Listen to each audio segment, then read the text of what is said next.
Here we have an animation of 4 balls falling near Earth. Let's watch it.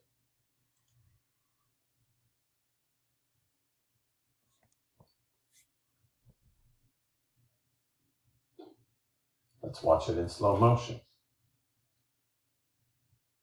Do you notice any difference in the way the balls fall?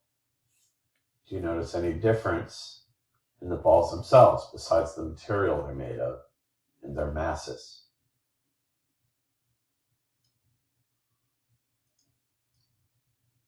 You should notice that we have these arrows pointing downward from each ball. What do these arrows represent?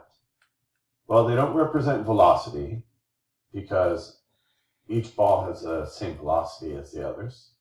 They don't represent acceleration because they all accelerate at the same rate. These arrows represent force. They represent the weight of the balls. Remember, weight is the force of gravity pulling an object toward the Earth. Let's look at this table where we see the force of each ball and the mass of each ball. Now, what happens if we divide force by mass? If we divide force by mass, we get 9.8. The unit is newtons per kilogram. Here we have 28.42 divided by 2.9. We also get 9.8 newtons per kilogram. 9.8 newtons per kilogram and 9.8 newtons per kilogram. Now, what is newtons per kilogram? Remember, a newton is a kilogram. Let's say 1 newton equals 1 kilogram meter per second squared. So if we take newtons and divide it by kilograms, the kilograms cancel out, and so we can say 1 newton per kilogram is equal to 1 meter per second squared. Each of these values is therefore equal to 9.8 meters per second squared. Remember Newton's second law, F equals ma. Force equals mass times acceleration. So if we take this mass, we multiply it by this acceleration, because it's in meters per second squared, it's acceleration. We take this mass, multiply it by this acceleration, this mass, multiply it by this acceleration, then we get this force or this weight. This leads to, or this agrees with Newton's second law.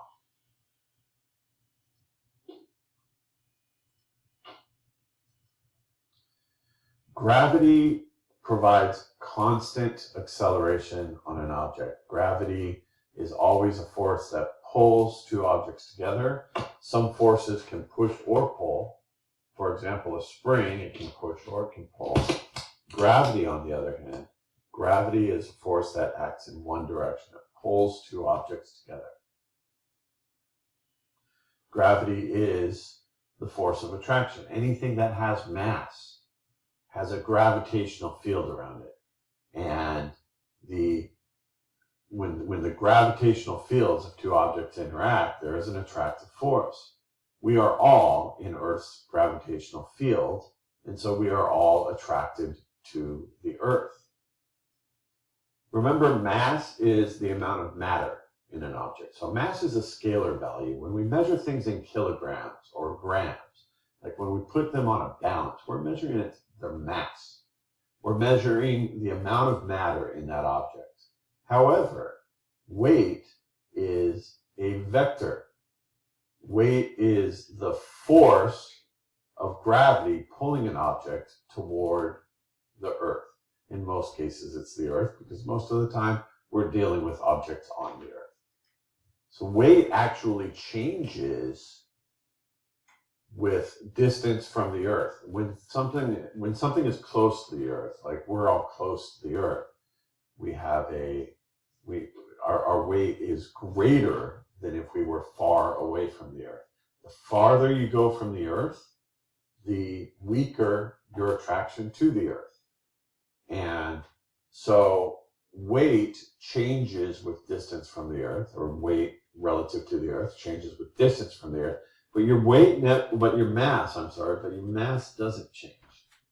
If you go up in space, you go up to the moon, your mass is going to be pretty much the same as it was on Earth. The only changes are going to be things that you take into your body or that are removed from your body. The moon is smaller than the Earth and it's less massive than the Earth. So that's why when you see videos of astronauts walking on the moon, they're taking these giant steps because they are experiencing lower levels of gravity. The moon has a significantly weaker gravitational field. This is a force diagram. A force diagram is different from a free body diagram. Remember, a free body diagram shows only the forces acting on one object. That's a free body diagram. A force diagram will show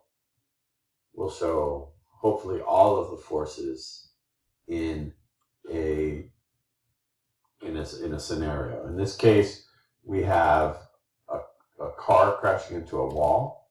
So we have the force of the car on the wall. This is how I am abbreviating these with 2 letters. And then we have the force of the wall on the car. Okay, what other forces are there? Well, there's going to be a force of gravity. So that is, to stick with this convention, that's the force of the Earth on the car. And then there's a normal force of the Earth, the Earth pushing back up on the car. Erase that. Oh no, I'll just do this. So we have the force of the Earth pulling on the car, and then we have the force of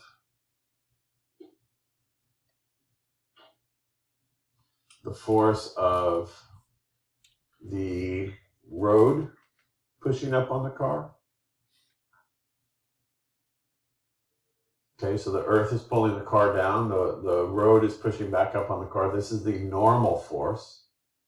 The force of the Earth on the car is the gravitational force. We're going to not worry about friction right now.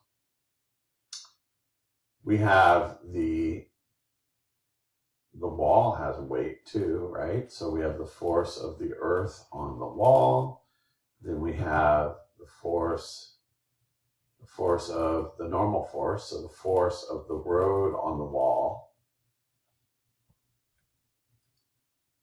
Now there may be other forces. There may be a force of friction. The car may be accelerating toward the wall when it hits it, so it may be pushing against the road. But we would be making assumptions if we put those forces in. So we're just going to say the car is not pushing on the road. The road's not pushing on the car with any net force that would cause acceleration of the car. So we have an action-reaction force pair. And the action and reaction forces are the force of the car on the wall. The car hits the wall hits the car. The force of the car on the wall, the force of the wall on the car. That's an action-reaction force pair. And it doesn't matter which one you call the action and which one you call the reaction. It makes logical sense to say the car hitting the wall is the action because the car is moving toward the wall. But together they make an action-reaction pair. Here we see a golfer hitting a ball. Let's see how Newton's three laws of motion apply to this scenario. The first law of motion says an object that will remain at rest or in uniform straight line in motion unless acted upon by an external force. So the ball was sitting, we can see that a bunch of sand flying. So the ball was sitting in the sand trap until the golfer hit the ball. The golfer exerted an external force on the ball, and so the ball changed its motion. So it went from at rest to in motion. Newton's second law says an object acted on by a net external force will accelerate in the direction of that force according to the formula A equals, this letter is sigma. Okay, it means the total, the net force. So the acceleration equals net force divided by the mass. That is exactly what we just calculated a couple of slides ago for those falling balls. We took the force and we divided by the mass. That told us the acceleration of those objects. This ball is experiencing the same thing. It has a force exerted on it, and so then it accelerates away from the club. So it accelerates in the direction the club was striking it from,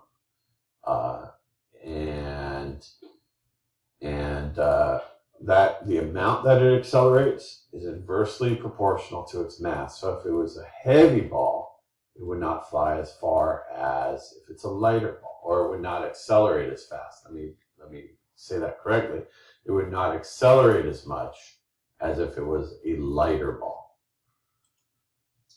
And Newton's third law says for every force, there's an equal and opposite reaction force. So when the club hits the ball also hits the club with the same force in the opposite direction. The golfer can feel that. That's why the golfer can feel when the club hits the ball.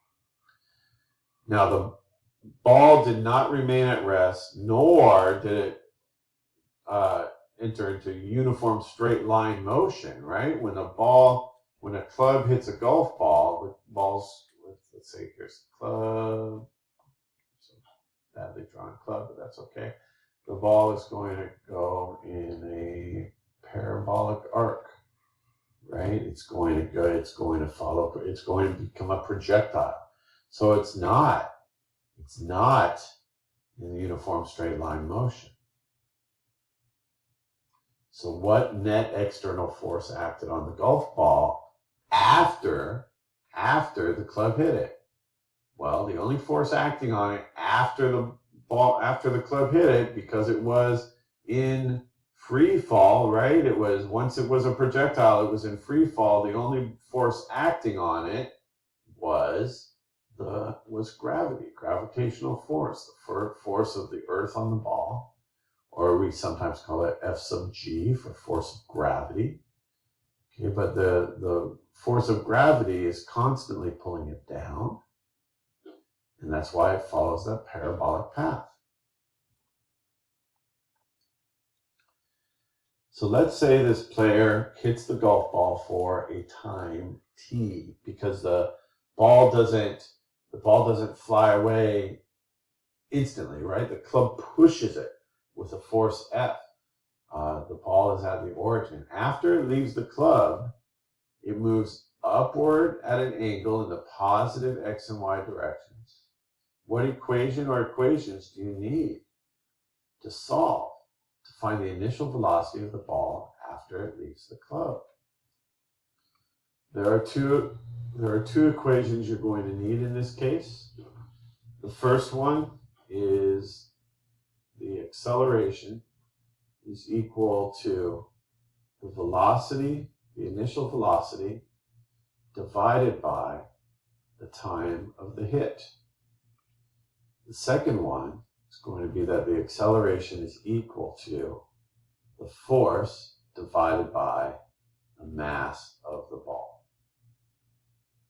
And the second one, that should look familiar,